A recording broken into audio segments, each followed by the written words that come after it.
Olá, tudo bem? Seja bem-vindo aqui à nossa aula, tá ok?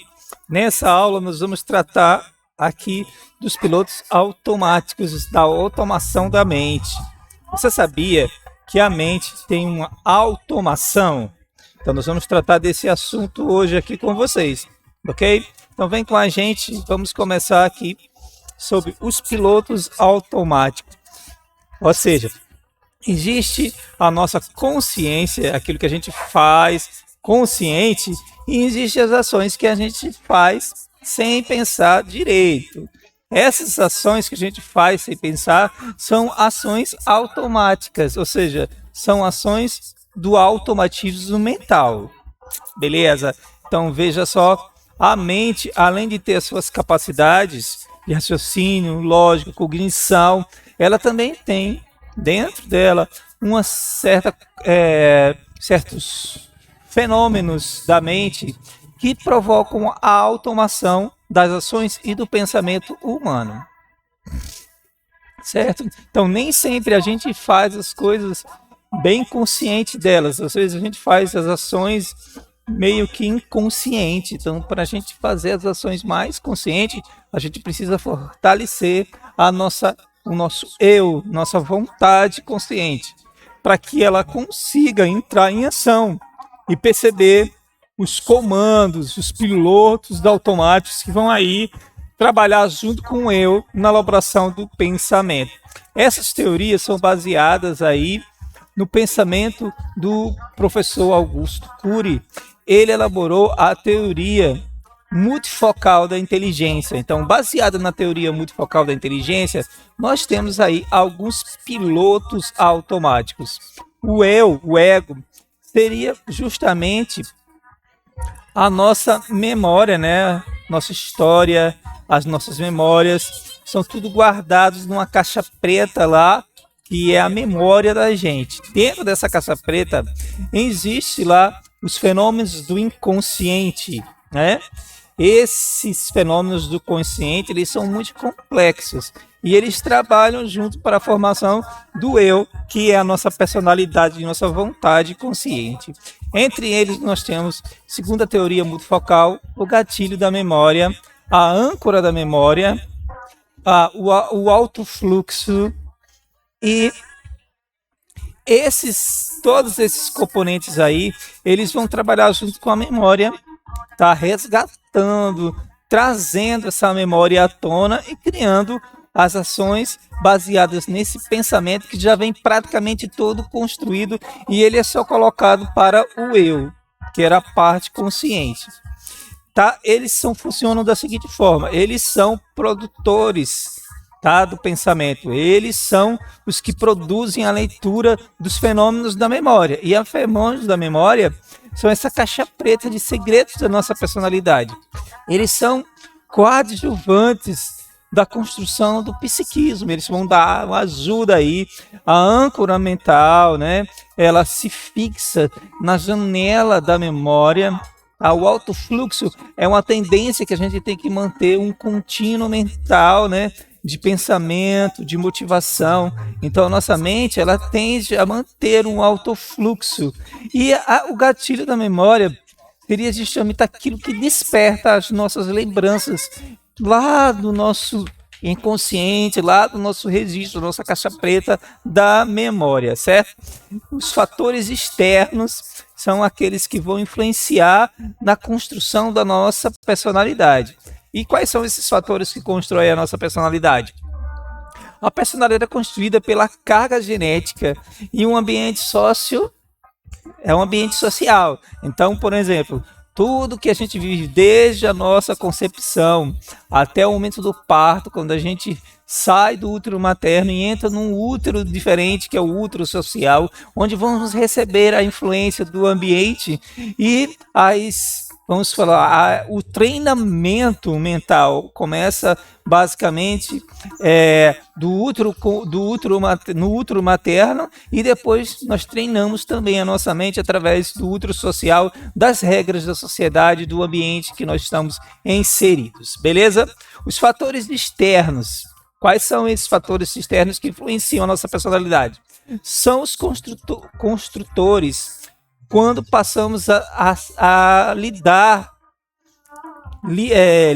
o eu para agir. Então, eu tenho uns fatores externos, que são aqueles que vêm com a minha herança genética, as influências genéticas, a influência ambiental, a influência do meu útero social, a influência do meu útero materno, né? Todo aquele ambiente social que eu vivenciei, todo o ambiente social que eu vivenciei durante a minha infância, tal, tudo que eu estou vivenciando agora, e também a minha carga genética, são o DNA que vem dentro da minha célula, que vai, de uma certa forma, ele vai influenciar também a minha personalidade.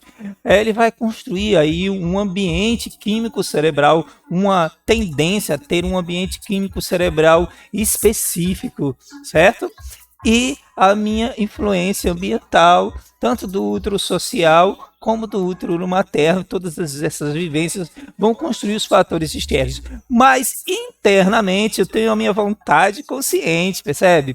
Nós temos a nossa vontade consciente e ela pode sim influenciar poderosamente, pode e deve influenciar poderosamente. Então nós somos construtores da nossa personalidade a partir do momento que o nosso eu começa a se tornar cada vez mais forte, cada vez mais consciente. Registros automáticos da memória. Então, o fenômeno RAM, que é o registro automático da memória. De acordo com a teoria multifocal, existe o fenômeno RAM, que é o registro automático da memória. E todas as experiências, quanto mais carga emocional nós temos nas experiências que nós produzimos, essas experiências são registradas lá na nossa memória. Então, o bebê deve formar no centro da memória um grupo de janelas que possam subsidiar as emoções tranquilas, serenas, sem grandes pulsações emocionais negativas. Então, deveríamos promover um ambiente uterino, um ambiente social e que não tivesse muitos registros da memória negativos. Então, às vezes a gente, quando a criança erra, a gente tende a punir a criança e repetir que ela errou, e repetir que ela fez as coisas erradas. A gente está marcando aquela lembrança muito forte dentro da memória dela. Então a gente não sabe se aquilo vai ser positivo ou negativo. Na maioria das vezes, essa lembrança ela vai funcionar como uma janela mental, né, que são produto da lembrança. Então, de acordo com a teoria multifocal, nós formamos janelas light e janelas killer. A janela light seriam janelas boas, com lembranças boas, e as janelas killer seriam janelas negativas, que trariam lembranças negativas da vida da gente. E essas lembranças negativas, elas causariam o nosso sofrimento. Então, quanto mais você favorece punição e repetição dos erros das pessoas, mais você está afirmando e reafirmando o erro dentro da memória dela, trazendo e resgatando memórias do passado que vão apenas confirmar a tendência mental que ela já tem. Então você não ajuda as pessoas punindo-as, você não ajuda as pessoas corrigindo-as. Infelizmente, a gente tem uma tendência muito grande de apontar os erros. Então, apontar os erros você não ajuda a corrigir as pessoas, mas você sim, de acordo com a teoria multifocal, você aumenta a tendência das pessoas a cometerem os erros, ok? Então, o nosso labirinto mental, né, a nossa caixa mental, todos os nossos segredos e todas as nossas memórias estão lá. Então, nós funcionamos dessa forma que a gente viu, né? Não, tem um registro traumático, a memória está lá registrada e o gatilho da memória resgata essas memórias para a gente, tá? E também ele pode se ancorar nessa janela traumática, produzindo um alto fluxo, ou seja, uma continuidade do pensamento, da motivação que está lá naquela janela. E isso pode se tornar uma coisa crônica e a pessoa pode ter muito sofrimento e muito desespero, porque a sua mente se ancorou, né? Foi ancorada, houve uma ancoração, né? Na memória killer. Então, a âncora mental se fixou na memória killer, lá na janela killer, e produziu um autofluxo de pensamento, né? O autofluxo de motivação e pensamento, de ideias e tudo. Então, a pessoa está presa, o que o Augusto Cury vai chamar de cárcere mental, né? Porque ela está presa, aprisionada às suas ideias e seus pensamentos negativos, aprisionada dentro da sua janela killer. Beleza? Deu para entender bem. Então, as janelas do córtex mental, como isso funcionaria? Então, nós temos lá as nossas sinapses cerebrais, né, dentro do nosso cérebro e tal. O nosso córtex cerebral é uma parte mais nobre, a parte mais nobre. Ela é capaz de armazenar informações e dados nas janelas. Tá? A gente vai, como se fosse assim, o Windows, né? Windows, janela, lá como se fosse uma tela de computador, e lá está o registro, toda a carga emocional daquela experiência vivida, as lembranças todas vão estar lá, guardadinhas, todas elas são registradas, porque nós não escolhemos registrar, não é uma escolha nossa, registrar a memória. O registro da memória é uma coisa automática, acontece de forma automática e tudo é guardado lá no nosso inconsciente. Existe a memória consciente e a memória inconsciente. O que seria essa memória inconsciente? Seria todos os registros que são esquecidos, né, pelo nosso eu. Está lá registrado, guardado, e de vez em quando o gatilho da memória traz essas lembranças, né, para a gente precisa saber lidar com essas emoções que vêm lá do inconsciente. A memória de uso contínuo é a memória que a gente está agora utilizando, que o eu, a vontade consciente, pode acessar esse conhecimento facilmente. Percebe? Então, de repente, o gatilho da memória pode trazer de volta aí, poderosamente, uma lembrança do passado. Geralmente, alguma influência do ambiente, algum momento da sua vida, alguma coisa se repete parecidíssima com a sua experiência passada. Esse momento, essa influência ambiental, esse fator estressante atual que você está vivendo, resgata de volta, através do gatilho da memória, lembranças que asfixiam, né, o eu, que asfixiam a vontade consciente. Tá certo? Então, essa janela pode ser traumática, neutras ou saudáveis. São janelas traumáticas que a gente chama de janela killer.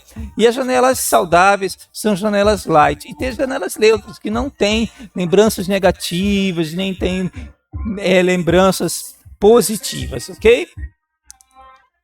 Então, o gatilho da memória, como seria isso? Então, é que o cérebro humano é tão perfeito, em algumas ações são automatizadas. Então, as emoções, o que é uma emoção? Você sabe o que é uma emoção? A emoção é uma programação mental para agir sem pensar. Então, na verdade, o que o gatilho da memória faz, ele resgata a memória que está lá registrada no inconsciente e de uma programação mental para você agir de determinada uma forma. De forma que passamos a concentrar-se em uma situação que exige solução mais complexa. Caso contrário, ficaríamos exaustos mentalmente. Então, ela funciona para não sobrecarregar a mente, né? Ela tem um lado positivo. Então, ela traz de volta as memórias. Seria como um sistema de autochecagem das informações. Então, o gatilho da memória funciona assim, com um sistema de autochecagem. Porém, ele pode se tornar negativo a partir do momento que ele traz de volta as nossas lembranças do passado. Então, essa programação de ação, ela geralmente é uma automação, né? E existem vários gatilhos de memória registrados dentro de nós. Existe a razão, a autoridade, a escassez, para evitar dor, a reciprocidade, a empatia, a novidade. Então, são gatilhos da memória que estão lá.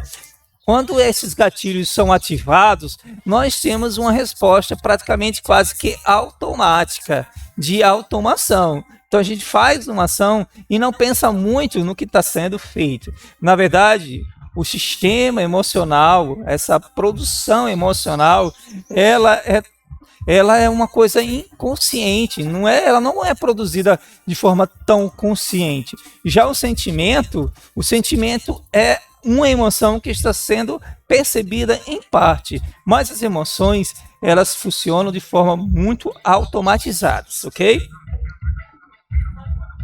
Âncora da memória. O que seria a âncora da memória? A gente já falou aí sobre a âncora da memória. É um fenômeno cerebral que fixa o eu, que é a parte consciente que interpreta a realidade, em alguma memória. Pode ser uma janela light ou uma janela killer, impedindo que o eu acesse outros conteúdos. Então, às vezes, o eu está preso através da âncora da memória em uma janela negativa, né? E isso é muito ruim, muito negativo, porque nós vamos sentir, desculpem, a gente vai sentir uma série de problemas emocionais, uma série de sofrimento psíquico. Por quê?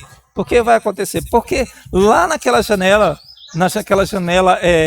killer, existe muito sofrimento preso ali, existe muita dor, muita coisa que foi recalcada, muita coisa que foi aprisionada de forma negativa, que pode, de repente, com a âncora, com um gatilho da memória, ser trazido de volta. E a âncora pode se fixar justamente nessa janela.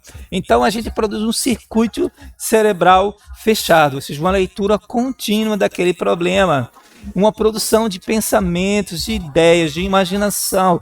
A gente vai produzir uma série de coisas, porque esse pensamento, essas ideias vão ser trazidas de volta, e a partir delas o cérebro, o eu, vai começar a ler, interpretar, entender, verificar. Então você vai produzir uma série de imaginações, de pensamentos, de ideias. Você vai ficar remoendo aquela dor, aquele sofrimento durante muito tempo. Se você não perceber, se você não se libertar nesse circuito fechado, você vai sofrer muito tempo preso a essa situação, a não ser que você quebre esse ciclo de prisão. Você precisa quebrar esse ciclo de prisão, você precisa ter uma consciência, despertar o seu eu, para que ele possa, sim, atuar e entender a realidade que você está vivendo. Tá? Que essa é uma construção da sua mente, que a sua mente, que seus pensamentos, suas ideias podem estar totalmente equivocados. Parte do seu cognitivo, da sua inteligência, ela é diminuída, porque quando gera-se emoção forte, parte do cognitivo, da nossa inteligência, é colocada de fora, porque nós estamos numa programação mental para uma automação, para uma ação. Ok? Então, vamos lá para o alto fluxo. O alto fluxo é quando o eu está lendo e relendo o circuito, que geralmente é traumático, criando uma prisão, que é o cárcere. A gente vai chamar isso de cárcere mental. Na teoria multifocal de Augusto Cury, isso é o cárcere mental, que asfixia a lógica. Geralmente a racionalidade diminui significativamente e todo pensamento imaginário, fantasioso e lógico fica preso dentro desse circuito cerebral de sofrimento, de dor. Então o agente estressor é o predador. Então aquilo que está estressando você, às vezes não tem uma causa específica, você fica ali dentro, né, preso naquelas circunstâncias e não tem uma causa específica, você não consegue perceber uma causa específica, porque o seu eu, ele perdeu a capacidade aí de compreender bem a realidade, porque ele está preso dentro de um trauma, ele precisa se libertar desse trauma. Então a gente começa a ver que aquilo que nos estressa como um predador, como um leão feroz. E você é uma presa que o leão vai devorar. E a gente tem o pânico. A gente chama isso de síndrome do pânico. A síndrome do pânico, existem várias classificações aí. A gente não vai tratar desse aspecto aqui. Mas a síndrome do pânico, ela vem nesse caminho. Um agente estressor, algo que está estressando você, se torna um predador seu, né? e você se transformando em uma presa. Existe também a síndrome aí de você se tornar o predador das coisas que estão à sua volta, das pessoas, onde você fica irado e você machuca as pessoas que estão à sua volta. Por quê? Por que isso acontece? Porque ou você é a presa ou você é o predador. Então você é a síndrome do predador presa, que Augusto Cury trata bem especificamente em seus livros, em sua teoria. Então, enfrentar ou fugir, esse é a tendência aí do autofluxo. Então, pense numa pessoa que está presa dentro de um pensamento negativo, onde ela se sente como presa, ela vai ter pânico, né? Ela vai ter a síndrome do pânico. E dentro de uma pessoa que ela se sente predadora, que tudo está colocando em risco sua vida, que ela tem que ferir, que ela tem que agredir as pessoas, ela vai machucar as pessoas que amam, ela vai machucar as pessoas que estão à sua volta. Então aí, isso aí é provocado por um fenômeno mental chamado de autofluxo. Circuitos cerebrais. Todas as vezes que passamos por uma experiência, forma-se um circuito cerebral, principalmente se essa experiência for carregada de muita emoção. O que são os circuitos cerebrais? São as conexões neurais. Essas conexões neurais, elas acontecem. Cada experiência, sendo boa ou má, é registrada pelo biógrafo automático. Então, o RAM, né? O registro automático da memória, a gente não escolhe. É uma série de circuitos neurais, tá? Os circuitos neurais possuem conhecimentos relacionados à programação e à automação. Então, tem uma programação e uma automação emocional criada lá, registrada no circuito mental, beleza? E que pode ser acessada pelo eu ou pelos 4 fenômenos do inconsciente, tá, né? Os fenômenos do inconsciente, a janela aqui, as janelas, a âncora mental, o alto fluxo, o gatilho da memória. Esses fenômenos, eles podem ler esses circuitos cerebrais, hora ou outra pode resgatar um trauma do passado, uma vivência, principalmente se você vivencia momentos de estresse na atualidade. Então você pode resgatar essas ideias e você precisa lidar, o seu eu precisa lidar com os coadjuvantes, com os pilotos automáticos, com aqueles fenômenos do psiquismo que estão lá. Então o seu eu precisa se fortalecer para que você possa enfrentar os perigos da modernidade. Então, na modernidade, nós temos um grande perigo aí, que é o uso, né, dos computadores, da informática, a leitura multifocal de janelas, manipulação de dados pela mente humana é incrível. Porém, a sobrecarga excessiva de informações pode ser prejudicial ao processo de formação da memória. Tá? Então o autofluxo, ele consegue colocar a mente humana numa velocidade extraordinária. Então é muito prejudicial, porque acontece um outro fenômeno, que é a síndrome do pensamento acelerado. Geralmente quem tem estresse, quem está passando por uma sobrecarga, seja ela mental, de trabalho, seja ela física, seja ela emocional, essa pessoa está passando por uma sobrecarga excessiva. E a gente, na atualidade, temos aí os smartphones, os computadores, e essa quantidade de telas, de informações, a grande parte do cérebro, a gente, dentro da teoria multifocal, a gente entende que são janelas, são como uma imagem aí criada. Dentro dessa imagem, dessa tela, existem emoções, sentimentos, experiências, percepções, compreensões, e é uma tela. E o excesso de telas, computador, televisão, celular, estimula e acelera o pensamento, levando a pessoa à síndrome do pensamento acelerado, a grande ansiedade, e também leva a pessoa a ter a ansiedade. A ansiedade leva a pessoa para a síndrome do predador presa, né? Que a gente começa a sentir, ou começa a agredir as pessoas, ou começa a ter pânico, né? Penso logo me transformo. Então você tem que entender que o seu eu consciente, tá? Ele tem um poder de interpretar a realidade. Então você tem que aumentar a capacidade do seu eu consciente, tá? Como isso funciona, né? como funciona a questão da memória e como é que ela é acelerada. Memória de uso contínuo. Então, a gente tem a memória de uso contínuo, tá? Excesso de estímulo. Então, essa memória do uso contínuo pode ser aumentar o fluxo dela, tá? Alargando o centro da memória. Então, vamos pensar aí numa cidade, tá?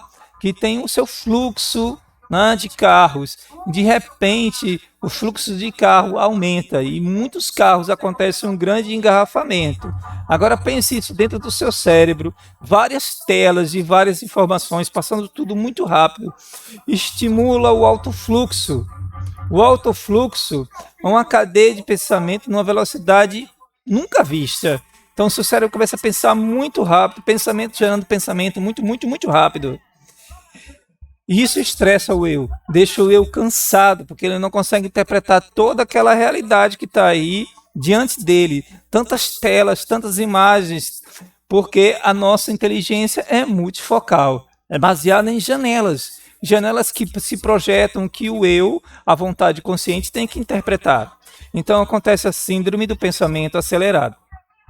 E isso prejudica grandemente. Então a gente viu hoje os pilotos automáticos da memória baseada na teoria multifocal de Augusto,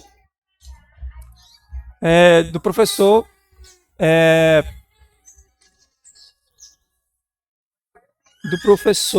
Augusto Cury, tá? Então, a gente termina por aqui, gente. Foi uma experiência legal aqui, a gente está trazendo para vocês isso. Eu fico feliz por você participar e ouvir a nossa explicação aqui sobre um pouquinho sobre a teoria do Augusto Cury, da inteligência multifocal, beleza? Então, gente, nós ficamos aqui e a gente dá um tchau para vocês agora. Tchau, até mais, ok?